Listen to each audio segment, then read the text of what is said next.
તો બનાસકાંઠાના દાંતામાં આજે ભારે આક્રોશ જોવા મળ્યો। અંબાજી મંદિરમાં 850 વર્ષ જૂની આસો સુદ આઠમની પૂજાના અધિકાર પર હાઈકોર્ટે રોક લગાવતા રાજવી પરિવારના સમર્થનમાં સમસ્ત દાતા સ્વયંભૂ બંધ રહ્યું। આઝાદ ચોકથી મામલતદાર કચેરી સુધી વિશાળ રેલી યોજાઈ, જેમાં કરણી સેના, સનાતની હિન્દુ સમાજ અને મુસ્લિમ ભાઈઓ પણ મોટી સંખ્યામાં જોડાયા। વર્ષોથી ચાલી આવતી પરંપરા મુજબ રાજવી પરિવાર જ આઠમનો હવન અને પૂજા करतो આવ્યો છે।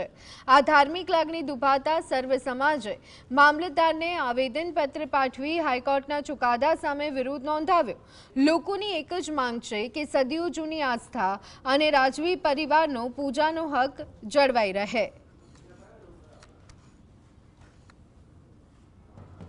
इस संख्या में सहियों मिली है, सहिया मिली है और जो निर्णय है ये एक गलत निर्णय है। हम इसकी दरख्वास्त करेंगे सरकार को, वापस मैं कह रहा हूँ दरख्वास्त करेंगे सरकार को कि इसके ऊपर आप निर्णय लीजिए जल्दी से जल्दी। ये आक्रोश बढ़ना नहीं चाहिए और शांतिपूर्वक ये हो जाए, यही मेरी प्रार्थना है। जो कोर्ट ने जो कहा है कि पूजा राइट्स, तो ये पूजा राइट नहीं है, ये अधिकार नहीं है, ये एक परंपरा है और इस यज्ञ के माध्यम से हम माँ भगवती की पल्ली भरते हैं और ये एक करवट